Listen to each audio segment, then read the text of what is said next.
नमस्कार दोस्तों।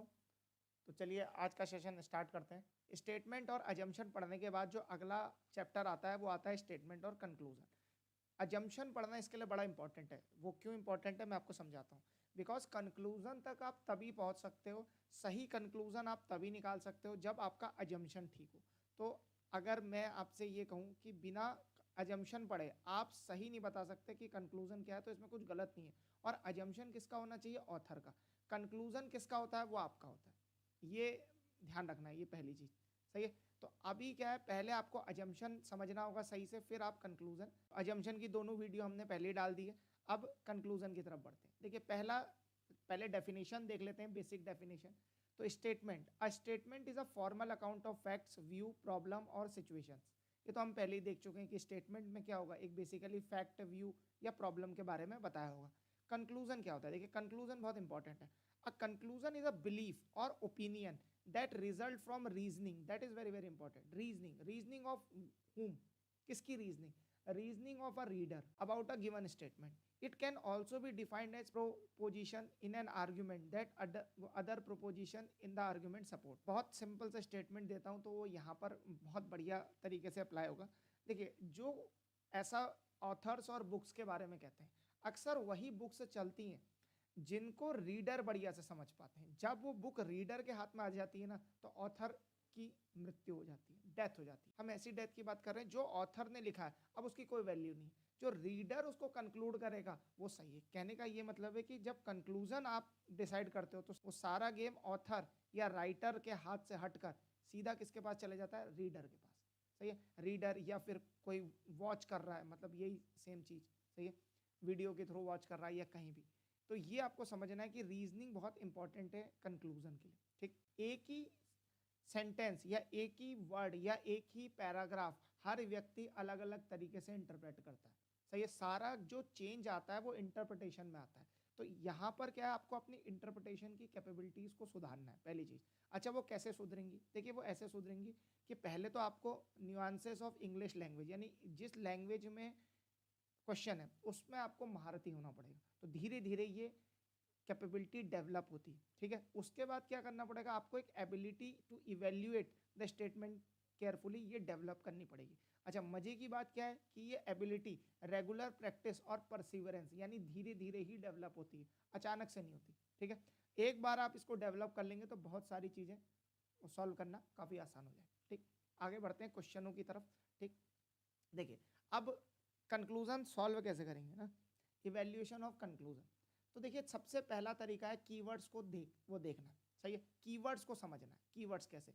देखो कुछ वर्ड्स होते हैं जैसे all, no, few, most, must, had to, will be, always, never, should be, may not, help in evaluating the given conclusion. अब देखो कैसे इसको अप्लाई करके देखते हैं। जैसे ये बोला south Asia will remain unaffected by the global crisis. कौन बोल रहा है? ये वर्ल्ड बैंक की तरफ से एक स्टेटमेंट आया, तो ऐसा स्टेटमेंट आपके क्वेश्चन में आ गया। अब कंक्लूजन क्या पूछ रहा है? श्रीलंका अ साउथ एशियन कंट्री। सही है। ये उसने खुद ही बता दिया कि श्रीलंका एक साउथ एशियन कंट्री है। ये नहीं बताता तो तब भी कोई फर्क नहीं पड़ता, बिकॉज श्रीलंका साउथ एशिया का कंट्री। ठीक है। ये उसने एक्स्ट्रा इंफॉर्मेशन दी। अब यहाँ क्या बोला? मे और may not face the problem caused by global crisis. अब आप खुद देखो, यहां पर ये बोल रहा है south Asia will remain unaffected by the global crisis. World bank क्या बोल रहा है कि जो भी ग्लोबल क्राइसिस आएगा उससे साउथ एशिया अनअफेक्टेड रहेगा। यहां ये क्या ले आया? मे और मे नॉट। अब आप खुद देखो, ये मे और मे नॉट किसको दिखाते हैं? पॉसिबिलिटी को। ये स्टेटमेंट की ये विल किसको वो दिखा रहा है? डेफिनेटिव पार्ट को, कि ये तो श्योर ही है। जब वर्ल्ड बैंक की तरफ से स्टेटमेंट आया है कि अनअफेक्टेड रहेगा तो अनअफेक्टेड रहेगा, यहां पे कोई डाउट थोड़ी है, पॉसिबिलिटी थोड़ी है। इसकी वजह से ये कंक्लूजन गलत है। तो क्या हुआ कि हमने इस कंक्लूजन को आइडेंटिफाई कर लिया कीवर्ड से। ये वन ऑफ दी बहुत सारे तरीकों में से एक तरीका। सही है। देखिए अक्सर आपने देखा होगा, जो कभी भी हम किसी चीज को पढ़ते हैं ना, तो ऐसे पढ़ते हैं कि हम उसके पार्ट्स डिवाइड कर लेते हैं। पार्ट्स मतलब जैसे कुछ को इस पार्ट पहले पार्ट में डाल दिया, कुछ को दूसरे पार्ट में डाल दिया। क्रिटिकल रीजनिंग ऐसी है जिसमें सबसे ज्यादा पोर्शन जो है वो मिसलेनियस पार्ट में। मिसलेनियस मतलब वो पार्ट ऐसा है, वो क्वेश्चन कर करके ही आपको आएगा समझ में। ये जो हमने 1 2 3 अभी हम इवेल्यूशन करेंगे कंक्लूजन का, ये कुछ ट्रिक है, अगर सीधे सीधे आ जाए तो आप इनमें से मार दीजिए, वरना फिर आपको स्टेटमेंट का एनालिसिस तो करना ही पड़ेगा जब क्वेश्चन ज़्यादा टफ हो जाएंगे। ठीक, तो आगे देखेंगे। अगला तरीका क्या है? सेकंड तरीका establish fact. One can utilize the establish fact when evaluating conclusion. Let us consider the following example. तो एग्जांपल देखते हैं। अब देखो, स्टैब्लिश फैक्ट को हमें यूटिलाइज करना है। कैसे? देखो, all country that oppose the arm race should cease the production of nuclear arm. तो कहना क्या चाह रहा है? जितने भी ऐसे कंट्री हैं जो आर्म रेस को अपोज करते हैं, उन्हें तुरंत प्रभाव से प्रोडक्शन ऑफ न्यूक्लियर वेपन बंद कर देना चाहिए। अब क्या है? India should halt its production of nuclear arm. अब यहाँ बात हो रही थी उन सारे कंट्रीज की जो आर्म रेस को क्या करते हैं? अपोज करते हैं। अब आपको थोड़ा दिमाग लगाना है, ठीक है? ये स्टैब्लिश फैक्ट है कि इंडिया जनरली पीस की बात करता है। इंडिया एक पीस लविंग कंट्री है। इंडिया का आज तक हिस्ट्री है, जब से देश आज़ाद हुआ है, कि हमने कभी भी वॉर को स्टार्ट नहीं करा। तो इंडिया एक पीस लविंग कंट्री, ठीक है? अब ये स्टैब्लिश फैक्ट है पूरी दुनिया में, ठीक है? तो India should halt the production of nuclear arm. Why? Because India always opposes for arm race. अब यहाँ थोड़ी देर के लिए सोचो तो ये कंक्लूजन ठीक हो जाएगा, ठीक? अब यहाँ थोड़ी देर के लिए सोचो कि पाकिस्तान होता, तो ये गलत हो जाता, because Pakistan, we can't say that Pakistan is a peace loving country और Pakistan is opposing the arm race. हाँ, we can't say that because it is not a established fact. ये आपको समझना है। ऐसे देश जो कभी लड़ते ही नहीं, अब मान लो यहाँ थोड़ी देर के लिए इंडिया की जगह हो जाता स्विट्जरलैंड, तो हम इस बात को और श्योरली कह पाते, क्योंकि स्विट्जरलैंड ने आज तक कोई लड़ाई नहीं लड़ी। समझ रहे हो आप? तो ये आपको समझना है, यहाँ पर रिजिड नहीं हो जाना, सही है? ये कोई लॉजिकल रीजनिंग नहीं है, या ये कोई मैथ्स नहीं है जिसमें आप रिजिड हो जाओ। इसमें बहुत ही फ्लेक्सिबल रहना पड़ता है, ठीक है? तो ये एक स्टैब्लिश फैक्ट का तरीका है जिसको आप अप्लाई करके आंसर निकाल सकते हो। पर ये जितना सिंपल दिख रहा उतना है नहीं, थोड़ा सा टफ है मामला, ठीक है? इसका आप तुरंत यूज़ नहीं कर सकते। इसके लिए एक तो थोड़ी बहुत जनरल नॉलेज आपकी बढ़िया होनी चाहिए, और थोड़ा बहुत आपका जो कनेक्टिंग द डॉट्स वाला चीज़ है वो भी बढ़िया होनी चाहिए, कि आपको मतलब ये पता लग जाना चाहिए यहाँ पर ये होता, ये यूज़ होगा। तो ये दोनों चीज़ें इसमें इंपॉर्टेंट है। जैसे जैसे क्वेश्चन करेंगे ये बातें और क्लियर होंगी। आगे देखते हैं। तीसरा तरीका जो हमारे पास है ही हमेशा की तरह, वो है एप्लीकेशन ऑफ लॉजिक। अब इसमें क्या हो सकता है कि कंक्लूजन डायरेक्टली फॉलो ना करें, पर जैसे ही आप अप्लाई करोगे लॉजिक तो तुरंत आंसर आ जाएगा। इसको देखते हैं, इसका एक एग्जाम्पल करते हैं तो पता लगेगा। जैसे apprehension about erosion of agriculturist vote bank prevent the ruling party from accepting the world bank proposal. अब सबसे पहले तो ये वर्ड का मीनिंग आना चाहिए, ये बहुत इंपॉर्टेंट है। अब मान लो आपको ये वर्ड का मीनिंग ही नहीं आया तो हो गया ये सवाल, फिर नहीं हो सकता, ठीक है? तो apprehension about the erosion of agriculturist vote bank prevented the ruling party from accepting the world bank proposal. तो कोई प्रपोजल आया था वर्ल्ड बैंक की तरफ से, और जो रूलिंग पार्टी है उसको ये लगा कि अगर हमने ये प्रपोजल एक्सेप्ट कर लिया तो जो हमारा वोट बैंक है यानी किसानों का, वो सारा चला जाएगा। तो उस पर शक था उनको कि ये जा भी सकता है, ठीक है? इसका शक था। अब कंक्लूजन देखो, the proposal is pro industrialist. पक्का वो प्रपोजल किसका होगा? इंडस्ट्रियलिस्ट का, को फायदा कर रहा होगा। प्रो मतलब हमेशा फायदा करने वाला, ठीक है? अगला क्या है? The proposal is anti agriculturist, यानी एग्रीकल्चर जो किसान होंगे उसके उनके खिलाफ होगा वो प्रपोजल। देखो ये वाला तो बिल्कुल ठीक है, ये होगा ही, तभी उनको डर है कि उनका वोट बैंक चला जाएगा। एक बात आप समझ लीजिए कि जरूरी नहीं है कि जो चीज़ एग्रीकल्चर यानी किसानों के लिए, ठीक है, फार्मर्स के लिए जो चीज़ खराब है वो इंडस्ट्रियलिस्ट के लिए बढ़िया हो, ये बिल्कुल जरूरी नहीं है। तो दोनों चीज़ का कोई रिलेशन नहीं है एक्चुअली, ठीक है? ये आप ध्यान रखना। तो इसीलिए ये वाला ओनली 2 इसका सही आंसर है, नॉट ओनली, नॉट 1। ठीक है, पहला वाला सही नहीं है, दूसरा वाला सही है। तो ये रिलेशन भी आप ध्यान रखना। कितने रिलेशन हम सोचते हैं, सही है, जो हम खुद ही मान लेते हैं कि ठीक है। जैसे अगर मैं बोलूँ यार ये वाली स्कीम ना बॉयज़ के लिए गलत है, तो ऑटोमेटिकली मान लिया जाएगा कि वो गर्ल्स के लिए ठीक ही होगी, जबकि जरूरी नहीं है, हो सकता है दोनों के लिए गलत हो। तो ये आपको समझना है कि आपको इसमें मतलब अपोजिट वाला नहीं सोचना है, यहाँ से ये शिक्षा मिलती है। अब यहाँ से क्वेश्चन स्टार्ट हो रहे हैं, ठीक है? तो क्वेश्चन करेंगे धीरे धीरे, और एक एक क्वेश्चन आप वीडियो पॉज करो, क्वेश्चन ट्राई करो, फिर मैं तो कमेंट्री दे ही रहा हूँ तो उसमें फिर देखो आप, ठीक है? आगे बढ़ते हैं। अब देखो आप, security investment carry market risk. 50 बार आपने म्यूचुअल फंड का ऐड देखा होगा, ये जरूर सुना होगा। Security investment carry market risk, hence it is best to consult your investment advisor और एजेंट बिफोर इन्वेस्टिंग। ठीक, अब कंक्लूजन क्या है, one should not invest in security. अब देखो उसने कहा कहीं ऐसा कहा है क्या, अगर मार्केट रिस्क है, खुद सोचो अगर मार्केट रिस्क है तो वो क्या बोल रहा है, वो आपको एडवाइस कर रहा है कि आप अपने इन्वेस्टमेंट एडवाइजर या एजेंट से पूछ लो, कंसल्ट कर लो कि करना चाहिए कि नहीं करना चाहिए। वो ये नहीं कह रहा है कहीं कि आप इन्वेस्ट ही मत करो।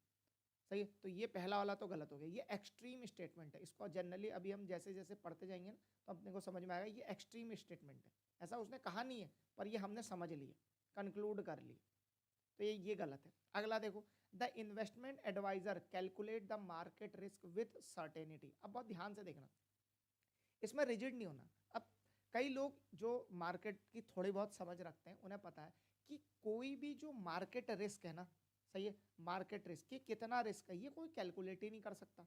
मतलब ये कैसी बात है, अभी मैं इसको सिंपल बताऊंगा तो आपको समझ में आ जाएगा। अगर आपने कोई स्टॉक मान लो 1,000 रुपये में लिया, तो अब हम ये बिल्कुल नहीं कह सकते कि वो स्टॉक कितना नीचे जाएगा, भगवान जाने वो कितना नीचे चले जाए, it depends on lot of conditions. सही है, तो अब यहाँ ध्यान दो, इन्वेस्टमेंट एडवाइजर से कंसल्ट करने की बात कर रहा है। सही है, जैसे डॉक्टर से कंसल्ट करने की बात करते हैं। अब ये थोड़ी है कि डॉक्टर आपकी बीमारी का 100% सॉल्यूशन बता ही देगा।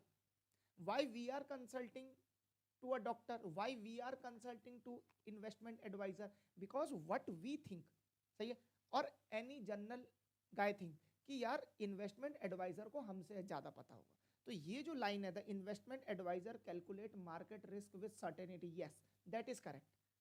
वी आर नॉट गोइंग, हमको इससे मतलब नहीं है कि वो सही करेगा नहीं करेगा, हमसे ज्यादा सही से करेगा। तो कई लोग क्या करेंगे कि विद सर्टेनिटी के चक्कर में इसको काट देंगे, गलत कर देंगे, जो कि गलत है ये सही। सही है, क्योंकि हम तो ये मानते हैं कि इन्वेस्टमेंट एडवाइजर क्या है, वो सर्टिनिटी से कैलकुलेट कर दे। हेयर यहाँ पर क्या आंसर है, only 2। Company ABC has envious track record in manufacturing top qualities camera with the latest innovation which ensure that end user get excellent picture even in the bad weather condition। ठीक है भाई, तो company ABC का जो record track record है वो बहुत ही तगड़ा है। सही, वो बहुत ही तगड़ा है। अब वो क्या करते हैं, टॉप क्वालिटी के कैमरा बनाते हैं जिसमें लेटेस्ट इनोवेशन रहता है, which ensure that the end user will get excellent picture even in the bad weather. तो बंदा खराब मौसम भी हो तब भी वो बढ़िया पिक्चर बनाते हैं। देखो आप, सही है। अब कंक्लूजन क्या है, no other company has got as much recognition as ABC. सही है, तो एक बात तो समझ में आती है यार, एबीसी काफी रिकॉग्नाइज्ड कंपनी है, पॉपुलर कंपनी है, पर ये कहां से श्योर हो रहा है कि कोई भी ऐसी कंपनी नहीं है जो उतनी रिकॉग्नाइज्ड है जितनी एबीसी है। मतलब ये टेक्निकली कहना क्या चाह रहा कि ABC is the most recognized company, most popular company, we don't know about that. ये बोल रहा है कि एबीसी का ट्रैक रिकॉर्ड बहुत अच्छा है, पर हमें ये पता नहीं है कि बाकी किसी कंपनी का ट्रैक रिकॉर्ड भी इतना अच्छा है कि नहीं। ये समझना यहाँ इंपॉर्टेंट है। तो ये जो फर्स्ट वाला है ये गलत क्यों हुआ, because no other company has got as much recognition as ABC, तो ये इसकी वजह से गलत हुआ। सेकंड आ जाते हैं, इवन अ लेमैन कैन। अब देखो वर्ड को देखो आप, क्या बोल रहा है, can take a great photograph using the camera made by ABC. तो even a layman can take great photograph using the camera made by ABC. अब ध्यान देना, ये क्या बोल रहा है कि अगर वेदर खराब है ना तो भी एक्सेलेंट पिक्चर आएगी। सही है, अब यहाँ इसने क्या बोल दिया, देखो ग्रेट फोटोग्राफ्स यानी बहुत बढ़िया फोटोग्राफ आएगी, कोई सामान्य आदमी भी लेगा। अब थोड़ी सी यहाँ पर ये सेकंड वाला यूज होगा, देखो ये वाला इस्टेब्लिश फैक्ट। फोटोग्राफ लेने के लिए दो चीजों की आवश्यकता होती है, एक तो क्या होना चाहिए, फोटोग्राफर बढ़िया होना चाहिए। भाई फोटोग्राफर की भी तो स्किल है ना, वरना तो आप में कोई भी फोटो बढ़िया ले लेगा, फोटोग्राफर की स्किल भी मैटर करती है। अब यहाँ जो लेमैन है वो इतनी बढ़िया फोटोग्राफ ले ही नहीं पाएगा। सही, तो ये इंपॉर्टेंट है, वो हार्डवेयर बढ़िया काम करता है पर वो कौन यूज कर रहा है उसके लिए नहीं बोल रहा हूँ। तो उसने कहीं ये नहीं कहा कि लेमैन बढ़िया फोटो ले लेगा, उसने ये कहा है कि हमारा camera as far as hardware is concern is very very good. Now it depends कि वो किसके हाथ में जाएगा। ठीक है, तो ये जो सेकंड वाला कंक्लूजन है ये भी गलत है और पहला वाला भी गलत है। तो आंसर क्या होगा इसका, नाइदर। आपको फ्लेक्सिबल होना पड़ेगा, वरना शुरू शुरू में तो ऐसा होता है कि हमको जो सही लग रहा होता है वो जनरली गलत होता है और हमको जो गलत लग रहा होता है वो जनरली सही होता है। The constitutional amendment carried out in the monsoon session of parliament prohibits child labor in any organization। अब जरा ध्यान से देखो, कॉन्स्टिट्यूशनल अमेंडमेंट है, carried out in the monsoon session of parliament prohibits the child labor of any organization। ये है क्या, constitutional amendment. देश का जो सबसे बड़ा कानून है यानी सबसे बड़ा लॉ है वो क्या है? Constitution of India. अब उसमें अमेंडमेंट कराया मॉनसून सेशन में, ताकि क्या है, लेबर, चाइल्ड लेबर को किसी भी ऑर्गेनाइजेशन में काम करने से रोका जाए। तो इसकी इंपॉर्टेंस देखो, ये कॉन्स्टिट्यूशनल अमेंडमेंट की वजह से काफी बढ़ गई है। अब कंक्लूजन देखो, all employers in India must, word का यूज देखो, must abide by this law. Yes, correct, because it is a constitutional amendment. Second, all the victims of child labour will now enrol in school. अब ध्यान से देखो, वो prohibit कर रहा है चाइल्ड को कि वो लेबर, मतलब लेबर ना बने, सही है, पर वो ये नहीं कह रहा है कि वो बच्चे इसके बाद क्या करेंगे। काफी सिंपल सवाल है, वो ये नहीं बता रहा है कि इसके बाद क्या करेंगे। तो हम ये श्योर नहीं है कि all the victims of child will now enrol in the school. भाई वो जरूरी थोड़ी है कि स्कूल ही जाए, वो पता नहीं क्या करेंगे, we don't know anything about that. तो सेकंड वाला गलत है, फर्स्ट वाला सही। उसका सही आंसर क्या है? वन। सही, ठीक, आगे बढ़ते हैं। अब बढ़ते हैं इसमें नेक्स्ट क्वेश्चन में। The executive board of XYZ has asked its four regional vice president to resign by the evening or face termination order. Three of them put in their papers in this afternoon. सही है, this afternoon। अब ये word आपको पता होना चाहिए, put in their papers। put in their papers का मतलब होता है रिजाइन कर दिया, सही है, इसका मतलब ये होता है कि आपने रिजाइन कर दिया। तो ये एक यहाँ पर क्या है, फ्रेज है, फ्रेज, ये ध्यान रखना है। अब ये ऐसे फ्रेज नुमा बातें होती हैं, सही है। अब ये चीजें बढ़िया कैसे हो सकती हैं? जब आप क्या करो, आप न्यूज़पेपर पढ़ोगे तो न्यूज़पेपर में एक सेक्शन होता है बाकायदा, सही है, अभी मैं आपको दिखाऊंगा इस वीडियो के एंड में। वो सेक्शन जो होता है ना न्यूज़पेपर का, वो वहां पर ऐसे वर्ड्स का बहुत यूज होता है और वहां से सीधा क्वेश्चन उठ के आ जाते हैं, ठीक है। तो देखो, executive board of XYZ limited has asked, कितने हैं उसके रीजनल वाइस प्रेसिडेंट? 4, सही है, कि रिजाइन कर दो या फिर इवनिंग तक या आपको टर्मिनेट कर दिया जाएगा। तो 3 ने तो रिजाइन कर दिया। अब बात आ रही चौथे की, तो कंक्लूजन क्या है? The fourth manager would resign before the evening deadline. सही है, कि वो रिजाइन कर देगा इवनिंग तक, हो सकता है कर दे।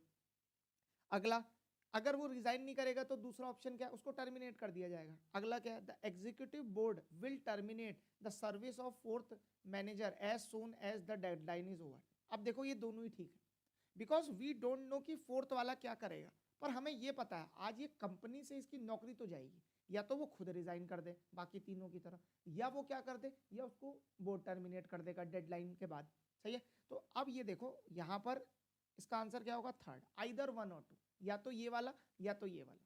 इनके बाहर कोई ऐसी सिचुएशन नहीं है जो हो जाए, सही है, कुछ नहीं है, क्योंकि कंपनी की तरफ से क्लियर इंस्ट्रक्शन है। क्या क्लियर इंस्ट्रक्शन है? या तो आप इवनिंग तक रिजाइन करो या फिर टर्मिनेशन ऑर्डर फेस करो। तो 3 ने तो रिजाइन कर दिया, अब चौथे के पास 2 ऑप्शन, ठीक है। तो इसका आंसर क्या होगा? आइदर 1 और 2 follows. Either 1 is very very tough to see. 2 चीजें इसमें बड़ी मुश्किल होती हैं देखना, एक तो नन, नन वाला तब देखना मुश्किल होता है जब नन फॉलोस, जब थोड़ा कठिन क्वेश्चन है। दूसरा आइदर वाला, बिकॉज आइदर में आपको एक और चीज सोचनी होती है कि इसके बाहर कुछ नहीं, सारी जो कंडीशंस है इसके बाहर कुछ नहीं हो सकता। अब आप सोचो इसके बाहर तो कोई ऑप्शन ही नहीं है फोर्थ वाले के लिए, या तो उसको डेडलाइन मतलब रिजाइन करना है शाम तक, या फिर क्या कर देंगे, उसको टर्मिनेट कर देंगे। ये दोनों बात।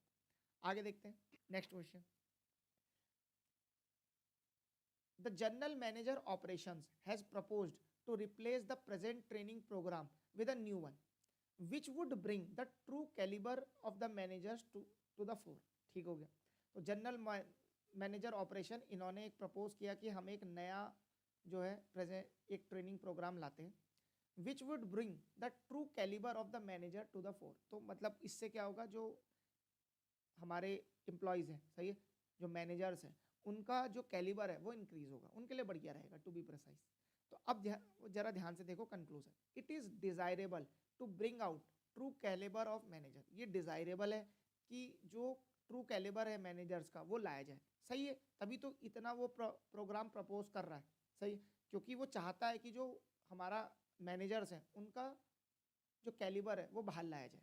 सेकंड वाला देखो, the earlier training programme was not effective in bringing out true calibre. जो पुराना वाला ट्रेनिंग प्रोग्राम था ना, वो इतना इफेक्टिव नहीं था ट्रू कैलिबर। अब खुद सोचो, जब उसने रिप्लेस करने की बात करी है तो उसने उसकी तरफ से तो यही होगा कि जो पुराना वाला जो प्रोग्राम होगा वो पक्का इतना इफेक्टिव नहीं होगा। सही है, वो तो यही सोचता है। तो इससे कंक्लूजन यही निकाला जा सकता है कि जो जनरल मैनेजर सोच रहा है कि जो पुराना वाला प्रोग्राम है ना वो इतना इफेक्टिव नहीं है, इसीलिए वो नया वाला प्रोग्राम ला रहा है। ठीक है, ये पहला। तो ये वाला कंक्लूजन ठीक है, और ये डिजायरेबल तो है ही, तभी वो प्रपोजल दे रहा है। तो ये दोनों आंसर ठीक है। सही, तो इसका आंसर क्या होगा? Both follows. आगे देखते हैं। Sonali father is thinking of giving her wrist watch as birthday present, so what should I give Sonali on that day? A asked B. तो ए ने बी से पूछा, यार सोनाली के जो पिताजी हैं वो तो सोच रहे हैं ऐसा कि हम मैं सोनाली को एक रिस्ट वॉच दे दूं बर्थडे प्रेजेंट में। अब मैं क्या दूं फिर सोनाली को ना? अब दो चीजें हैं। कंक्लूजन देखो, इसमें चार कंक्लूजन है। पहला कंक्लूजन क्या है? Sonali does not have wrist watch. पहला कंक्लूजन। अब देखो ये भी तो हो सकता है ना, यहाँ से ये कंक्लूजन को टिक मारना बहुत आसान है, पर आप खुद सोचो, ऐसा भी तो हो सकता है ना कि सोनाली के पास सिंपल वॉच हो और उसके पिताजी उसको अच्छी वॉच देना चाह रहे हो। सही, जनरली जो लोग आई वॉच खरीदते हैं, डिजिटल वॉच खरीदते हैं आजकल, उनके पास वॉच तो होती है पहले से, तब भी वो खरीदते हैं। तो हम इस बारे में श्योर नहीं है कि she does not have wrist watch, and we are also not sure about that कि उसके पास रिस्ट वॉच है। हमें कुछ पता नहीं। अब देखो, Sonali birthday is in near future. Yes, ये तो होगा ही कि नियर फ्यूचर में उसका बर्थडे। क्यों ऐसा है? ऐसा इसलिए है कि उसका नियर फ्यूचर में बर्थडे है, उसका रीजन है। तभी तो मैं ये सोचूंगा ना कि तभी तो वो पर्टिकुलर पर्सन ये सोच रहा है कि इसको गिफ्ट देना है कि नहीं देना। सही, क्योंकि उसका बर्थडे नियर फ्यूचर में होगा ही होगा, तभी वो सोच रहा है। तो सेकंड वाला भी सही है।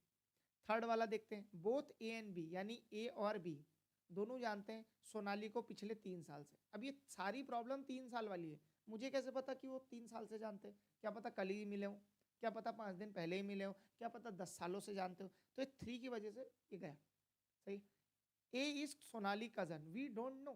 भाई वो उसका दोस्त भी हो सकता है, वो कुछ भी हो सकता है। We don't know what is a relation between Sonali and. तो इसका सही आंसर क्या होगा? Only two. अक्सर हमें इसमें सही वो करना है जिसे हम गलत ना कर पाए। सही है, वरना हम रॉन्ग जिसको भी कर पाए वो तो सीधा ही रॉन्ग है। कंक्लूजन, लॉजिकली रॉन्ग करना इज कंपैरेटिवली इजी, राइट करना, सही करना इज टफ, रॉन्ग करना तो बहुत आसान है। तो जैसे हमने इसमें 3 पकड़ लिया, हमने इसमें कजन पकड़ लिया, हमने इसमें does not have wrist watch पकड़ लिया। अगला देखते हैं। Winter rains are supposed to be good for crops. सही है, ये हो गया। Conclusion, the best quality crops grow in winter rains. अब खुद देखो, विंटर रेन्स अच्छी हैं किसके लिए? Good for crops. ठीक हो गया। तो विंटर रेन्स अच्छी ऐसा माना जाता है, वो खुद कह रहा है। Supposed to be, is he sure? क्या स्टेटमेंट देने वाला खुद श्योर है? आंसर है नो, वो खुद ही श्योर नहीं है, इसीलिए तो वो बोल रहा है आर सपोज्ड टू बी, ऐसा माना जाता है कि वो अच्छा है। अब कंक्लूजन देखो, the best quality crops grow in winter rains. Best quality crops, हमें ये कैसे पता कि ये क्रॉप्स के लिए अच्छा है? ये तो ठीक है, पर हमें ये कैसे पता कि द बेस्ट क्वालिटी क्रॉप्स? तो ये वाला गलत किसके लिए हो गया? द बेस्ट की वजह से। सही, crops grow in winter rains, we don't know. सही, तो बेस्ट की वजह से ही गलत हो गया। अब आते हैं अगले में। Second, rains in other season spoil the crops. Rains in other season spoil the crop, ये वाला आ गया। रेन अदर सीजन में क्या करती हैं? वी डोंट नो, क्योंकि इसने तो खाली इतना बोला है कि विंटर में जो क्रॉप है वो अच्छी होगी, विंटर की जो रेन्स है सॉरी, वो क्रॉप्स के लिए अच्छी है। अदर सीजन में क्या होगा? We don't know. अगला देखो, after the rain in winter the temperature drop. अब यहाँ पे कई लोग क्या करेंगे, थोड़ा दिमाग लगाने की कोशिश करेंगे। भाई क्रॉप्स है, रेन हो गई, तो रेन की वजह से क्या हुआ? टेम्परेचर ड्रॉप हो गया, तो ये क्रॉप्स के लिए बढ़िया होगा, खासकर वीट के लिए कम टेम्परेचर बढ़िया रहता है। पर आप खुद देखो, उसने क्या रिलेशन बताया कि विंटर रेन क्यों अच्छी है? उसने कोई रिलेशन ही नहीं बताया, उसने कुछ नहीं बताया, वो तो खुद मान के चल रहा है ऐसा लोग कहते हैं, सपोज टू बी ट्रू। तो he didn't tell any reason. Can we guess any reason? No, we can't guess any reason. तो ये तीसरा भी गलत है, और एग्जैक्ट तो हम बता ही नहीं सकते। After the rain in winter the temperature drops, ये फैक्ट है क्या? हाँ ये फैक्ट है, पर इसका क्या इससे कोई लेना देना है? नहीं, इससे कोई लेना देना नहीं, ये तो हम वैसे भी कहते तो भी बात ठीक हो जाती। तो ये तीनों ही गलत है। आंसर क्या होगा? None follows. अब ये काफी आसान क्वेश्चन था, इसीलिए इसमें नन फॉलोज निकालना काफी आसान है। अगला सवाल, start of thinking of travelling by train for holiday. A train journey, start to think of travelling by train for a holiday. ठीक है, तो ये बोल रहा है कि आप सोचो, सही है, कि आप ट्रैवल कर रहे हो ट्रेन से for a holiday. A train journey can, is he sure? No, he is telling there is a possibility, ठीक है, वो खुद श्योर नहीं, वो बोल रहा है हाँ ट्रेन जर्नी क्या है, बढ़िया है। अब देखो, the train journey can give a better views of place on the way which N air journey can not give, तो एयर जर्नी नहीं दे सकती। तो कंपैरेटिवली अब हमको इसमें क्या पता लग रहा है, जो स्टेटमेंट दे रहा है ना व्यक्ति, वो क्लियरली एक ऐसा व्यक्ति है जो ट्रेन जर्नी को प्रिफर करता है कंपैरेटिवली एयर जर्नी, ये अपने को पता लग रहा है हमें, ठीक। अब कंक्लूजन देखते हैं, कंक्लूजन पढ़ते हैं। While going for holiday people want to enjoy the view of the place on the way. तो पहला इन्होंने गैस करा कि वाइल गोइंग फॉर हॉलीडे, जब भी कोई छुट्टी में जाता है, people want to enjoy the view of the place on the way, ठीक है। तो लोगों को क्या एंजॉय करना अच्छा लगता है, व्यू को, व्यू उनको एंजॉय करना अच्छा लगता है। और हम क्लियरली जानते हैं अगर ट्रेन से जाएंगे तो व्यू क्या होगा, क्लियर ही रहेगा, सही हुआ। अब मेरे को एक बात बताओ भाई, इसका मतलब तो क्या है कि इसने ये रीजन बता दिया कि why people should prefer train, preference of train क्यों है, यही बता रहा है। अब आप खुद बताओ, क्या यहाँ तो वो खुद ही श्योर नहीं है, वो बोल रहा है can give, he is not sure. और बात रही रीजन की, रीजन का तो उसने कहीं से जिक्र नहीं करा, उसने खाली ये कहा कि ट्रेन की जर्नी अच्छी है। अब वो किसी भी तरीके से अच्छी हो सकती है, समझ रहे हो आप, सफर का मजा लेते हुए जा रहे हैं, ट्रेन में खाने को 3 बार मिलता है, ट्रेन आराम आराम से चलती है, स्टेशन बाय स्टेशन ट्रेवल करने को मिलता है, हर जगह की मल्टीपल रीजन हो सकते हैं, there are lot of if and buts here. तो इतने सारे रीजन हो सकते हैं, तो हम कुछ श्योरली नहीं बता सकते, पहली चीज। तो ये जो बात इसने यहाँ रीजन दे दिया है, ये इसी की वजह से गलत है। अगला देखो, people should not travel by air when they are going to holiday. अब खुद देखो, पीपुल शुड नॉट ट्रेवल, वो कहीं से ये नहीं कह रहा कि आप एयर से ट्रेवल ना करो, वो क्या कह रहा है, मैं प्रेफर करता हूँ ट्रेन से ट्रेवल करना, वो बढ़िया हो सकता है, इससे व्यू का मतलब, इससे प्लेसेस का व्यू बढ़िया मिलता है। वो बिल्कुल ये नहीं कह रहा है कि एयर जर्नी मतलब आप ट्रैवल बाय एयर मत करो। ये कुछ ऐसा ही है जैसे मैं बोलूं कि मान लो मैंने ऐसा कोई स्टेटमेंट दिया कि भाई ज़्यादा कॉफ़ी मत पियो, it may disturb your sleep cycle, understand this. अब मैं ये बोल रहा हूँ भाई ज़्यादा कॉफ़ी मत पियो, क्या मैं ये कह रहा हूँ कि बिल्कुल भी कॉफ़ी ना पियो, या मैं ये कह रहा हूँ कि टी गलत है, या मैं कॉफ़ी का सब्सटीट्यूट टी को गलत बोल रहा हूँ, या मैं ऐसा कह रहा हूँ टी के बारे में तो कुछ कमेंट ही नहीं कर रहा हूँ। और यहाँ पर मैं ऐसे भी कंपैरिजन कर सकता हूँ, कैसे, do not drink coffee, it may disturb your sleep cycle, you may prefer a cup of T, मान लो मैंने ऐसा लिख दिया। अब जरा मान लो इसी स्टेटमेंट को मैंने फिर से चेंज करा और ये लिख दिया। अब मैं क्या बोल रहा हूँ कि ज़्यादा कॉफ़ी मत पियो, it may disturb your sleep cycle, you may prefer a cup of T. But I think कि टी फिर भी ठीक है, पर कॉफ़ी ज़्यादा नहीं पीनी चाहिए।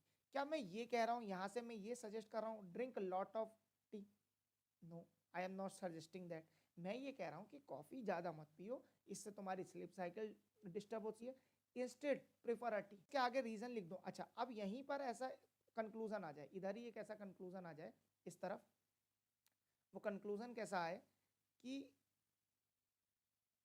T is better in comparison to coffee because whole India prefer tea, whole India prefer tea over coffee, over coffee, suppose ऐसा कुछ आ जाए। अब ये तो श्योर गलत है, क्योंकि मैंने तो ये बताया नहीं why I am preferring tea over coffee. क्या पता मैं इसलिए प्रेफर कर रहा हूँ बिकॉज टी में कैफीन कम होता है, देर आर मल्टीपल रीजन्स। तो यही इसका एक परफेक्ट एग्जाम्पल है कि जितना आपको कहा जा रहा है आप उतना ही कंक्लूड कर सकते हैं, एक्स्ट्रा कुछ कंक्लूड नहीं कर सकते। प्रैक्टिकल लाइफ में हम बहुत सारा एक्स्ट्रा कंक्लूड करने की कोशिश करते हैं, पर यहाँ पर ऐसा है कि आपको उतना ही कंक्लूड करना है जितना लॉजिकली कंक्लूड किया जा सकता है। Start to think of travelling by train for a holiday, a train journey can give. ये बोल रहा है कि ट्रेन जर्नी का कुछ फायदा है, वो ये बिल्कुल नहीं बोल रहा है कि एयर जर्नी मत करो, वो ये बोल रहा है एयर जर्नी में वो फायदा नहीं मिलेगा, आपको बेटर व्यू नहीं मिलेगा। क्या पता आपको व्यू भी मिलता हो, वी डोंट नो, आपको बेटर व्यू नहीं मिलेगा। तो ये वाला भी गलत है। तो सही आंसर इसका क्या है, फोर्थ, नन फॉलो, दोनों गलत। The government has scheduled some special train from Delhi to Kolkata, तो उन्होंने कुछ स्पेशल ट्रेन शेड्यूल करी दिल्ली से कोलकाता तक, सही। During the month of October, तो अक्टूबर में ही वो ट्रेन चलेगी, सही है, अक्टूबर में ही वो ट्रेन चलेगी दिल्ली से कोलकाता। 50% से ज्यादा टिकट बुक हो गए पहले ही दिन इट्सेल्फ। अब ये 50% क्लियरली बताता है, मुझे नीचे पढ़ना भी नहीं है, डिमांड क्या है, ह्यूज है, एक ही दिन हुआ अभी और टिकट पहले खुल गए, ठीक है। तो देखो there is a huge demand for railway ticket for Delhi Kolkata route in October, yes that is correct. अच्छा, ये एक और बात से पता लग सकता था, कैसे कि सरकार स्पेशल ट्रेन चला रही है। सरकार स्पेशल ट्रेन तभी चलाएगी जब डिमांड बहुत ज़्यादा होगी, सही है। हाँ, तो ये भी यहाँ से भी इसको कंसिडर किया जा सकता है, पहली चीज़। दूसरी चीज़ ये ध्यान रखनी है, अगला पढ़ो, the regular train in Delhi Kolkata routes are not sufficient to cater the demand in October. तो regular train Delhi Kolkata route में वो सफिशिएंट नहीं है कि वो केटर कर दे डिमांड को, पूरी डिमांड को मीट कर दे। जब सफिशिएंट नहीं है इसीलिए तो सरकार ने स्पेशल ट्रेन चलाई है। अगर सफिशिएंट होती तो क्या सरकार स्पेशल ट्रेन चलाती, ये सही है। तो ये ध्यान रखना आपको, इसमें ये दोनों ही ठीक है। अब ये जो क्वेश्चन है ये क्या है, ये करंट अफेयर से रिलेटेड है। अब सोचो एग्जाम में डिट्टो क्वेश्चन आ सकता है, बस यहाँ क्या करेगा, दिल्ली से कर देगा इसको चेंज प्रयागराज, और यहाँ क्या कर देगा, इसको कर देगा on the duration of Mahakumbh. Same question आ जाएगा एग्जाम में। तो ये आपको ध्यान रखना है कि वो स्पेशल ट्रेन चला रही, इसकी वजह से भी डिमांड ज़्यादा है, और ये भी डिमांड को बताता है कि 50%। तो ये दोनों चीज़ें बहुत इंपॉर्टेंट। इसका सही आंसर क्या है, 1 और 3 नहीं है, ये गलत हो गया, 1 और 2 फॉलो, ये दोनों ठीक है, 1 और 2 ठीक है, ये 2 है यहाँ पर, बोथ फॉलो 2। अब ये देखते हैं कि पेपर में कैसे क्वेश्चन आते हैं और कैसे पेपर के करंट अफेयर से ये सीधे उठाए जाते हैं। एक मिनट आप मुझे दिए। अब जैसे इसमें क्या होता है, आर्टिकल वाला पेज रहता है, जैसे ये देखो आप, छोटी छोटी जैसे इसमें न्यूज़ है। अब ये वाली तो न्यूज़ कॉमन है ना, जैसे ये वाली में तो इसमें इतना वो नहीं होता। अभी क्वेश्चन आते कैसे, क्वेश्चन ऐसे आ जाते हैं, इसमें क्या करेगा, यहाँ से यहाँ तक द फर्स्ट कंट्री वाइड से लेकर यहाँ तक दे देगा, और ये वैगनर सेट को हटा लेगा, इतना दे देगा आपको पढ़ने को। अब इसमें क्या होगा, ये जनरली कितना बड़ा होगा, यहाँ से ये स्टार्ट होगा और यहाँ तक ये एंड रहेगा, इतना ये आपको वहाँ दे देगा, और इसमें से 2 कंक्लूजन बना देगा। तो ये बहुत इंपॉर्टेंट है। जैसे कोई भी रैंडम न्यूज़पेपर, आपका मन है जो न्यूज़पेपर आपको पढ़ना है, वो रैंडम न्यूज़पेपर आप पढ़ते रहो। इससे 2 चीज़ें होंगी, एक तो आपकी रीडिंग हैबिट बहुत इंप्रूव होगी, दूसरा आपको जो वर्ड्स का इंटरप्रिटेशन है आपके माइंड में वो काफ़ी फास्ट होगा। अभी बड़ा टिपिकल सा एक साइंस एंड टेक्नोलॉजी या इन्वायरमेंट का ये एक पूरा आर्टिकल है, यूएस बटरफ्लाई पॉपुलेशन डिक्लाइन। अब जबकि मैक्सिमम आप इसको स्किप कर दोगे, पर ये जो यहाँ से सीधा क्वेश्चन आ जाएगा, ये देखो एडिटोरियल पेज जैसे हम आते हैं ना, किसी भी पेपर का एडिटोरियल पकड़ लो, कोई भी पेपर जो हो दुनिया जहान का। अब ये देख रहे हो आप, ये जो कोने में होते हैं देख रहे हो, शी स्टिल, एक तो ये बड़ा आर्टिकल है, ये तो काफ़ी बड़ा है। इनमें क्या कर सकता है, जैसे बीच का कुछ ले लेगा, लेकिन इसमें क्या रहता है, बात एक से एक जुड़ी रहती है, तो बीच का लेना टफ है। इसका यूज़ करता है वो आरसी में, रीडिंग कंप्रीहेंशन में। पर ये वाले जो साइड के रहते हैं ना, इनमें क्या करेगा, एक पैराग्राफ ले लेगा, इट इज़ ऑफन ईजी से लेकर यहाँ तक उठा लेगा टू दी कोर, और इसको दे देगा किसमें, आपका स्टेटमेंट कंक्लूजन में, इससे निकाल देगा कंक्लूजन। अब पढ़ने के लिए भी, अब सोचो आप, ये अगर 10 लाइन है या 12 लाइन है, तो जब हम इसको थोड़ा लंबा कर देंगे, फुल पेज में बना देंगे, तो ये टोटल लाइन कितनी हो जाएगी, 6, और 6 लाइन का मतलब 1 2 3 4 5 6, और नीचे दे दिया कंक्लूजन या नीचे दे दिया अजम्पशंस। तो ये क्या होता है, यहाँ से एक्चुअल प्रैक्टिस होती है आपकी कि इसको आपको फास्ट करना है। ये इसका न्यूज़पेपर का फायदा रहता है। तो इसमें जो आर्टिकल वाले पेज रहता है, ठीक है, जो आर्टिकल वाला पेज रहता है, इसमें ये जो छोटे छोटे आर्टिकल कोने में रहते हैं, ये देख रहे हो अब, पेनी वर्थ कितना छोटा आर्टिकल है, ये छोटा आर्टिकल में से कोई उठा के दे देगा। और ये आर्टिकल कैसे रहते हैं, ये आर्टिकल बहुत ही बढ़िया रहते हैं। क्यों, इसमें देखो एक तो प्लेस बहुत छोटी है, बहुत ही कम जगह है ना, सोचो आप, और ये जब प्लेस इतनी कम है, इसमें क्या है, इसमें जो उसने बात कहनी है वो बहुत ही क्रिस्प कहनी है, और उसकी बात का मतलब भी आना चाहिए सामने वाले को समझने को, ठीक है। तो उसने बहुत ही क्या कहते हैं, मतलब बहुत ही बढ़िया वर्ड्स का यूज़ करा होगा और बहुत ही बढ़िया लैंग्वेज यूज़ करी होगी, इसीलिए यहीं से स्टेटमेंट और कंक्लूजन के काफ़ी क्वेश्चन, सही है, छोटा आरसी, जो स्मॉल आरसी आते हैं वो भी यहीं से आ जाते हैं। तो ये आपको समझना है, इनको पढ़ना है रोज, और इसलिए नहीं पढ़ना कि कुछ नॉलेज मिल रही है या कुछ, वो तो एक्स्ट्रा है सब, वो पढ़ना इसलिए कि आप क्या एक ही बारी में ये सब पकड़ सको, कि एक बारी आपने पढ़ा तो आपके दिमाग में वो आ गया, हाँ ये क्या कहना चाह रहा है, ये इसका इंपॉर्टेंस। तो जितना न्यूज़पेपर का ये पेज आप पढ़ सको, एक दिन में आप 3 से 5 आर्टिकल पढ़ डालो, बस सफिशिएंट है। और डेली आप पढ़ते रहोगे ना तो आपको बड़ा फ़ायदा होगा। एक तो आपका आरसी रीडिंग स्किल्स बढ़ेंगी, दूसरा आपके इंटरप्रिटेशन स्किल्स बढ़ेगी, तीसरा आपकी एक और स्किल्स बढ़ेगी जो जनरली लोगों में नहीं होती। वो क्या है कि सवाल पढ़ रहे हैं लोग और यहाँ तक जब पहुँच रहे हैं तो यही भूल जा रहे हैं ऊपर क्या पढ़ा था। सही है, बिकॉज़ वो दिमाग में चेन नहीं बननी उसकी, थॉट्स की चेन नहीं बननी है। अब वो बार-बार रील देखने से क्या होता है, because you need every her 1 minute का आपका टाइम स्पैन है, कंसंट्रेशन का स्पैन है, फिर वो 1 मिनट बाद चेंज होता है। जबकि ये बड़े-बड़े आर्टिकल्स पढ़ने का फ़ायदा क्या होता है, इसमें जो कंसंट्रेशन का स्पैन है, वो बड़ा होगा। और ये छोटे आर्टिकल्स पढ़ने में तो ये और मज़ा है कि अगर आपने एक लाइन भी छोड़ दी ना, तो इस पूरा आर्टिकल ये मतलब स्किप हो जाएगा, फिर आपको दोबारा पढ़ना पड़ेगा। तो ये शुरू-शुरू में आपको इसकी प्रैक्टिस करनी है और एक दिन आप प्रो हो जाओगे। तो धीरे-धीरे इनको पढ़ते रहें, रीडिंग स्किल अपनी सुधारें, उसके बिना ये पूरा जो है स्टेटमेंट कंक्लूजन या पूरी क्रिटिकल रीजनिंग उसमें इतना सुधार नहीं है। तो ये मैं समझाना चाह रहा था। अब मैं मिलता हूँ आपसे कल की क्लास में। Thank you very much.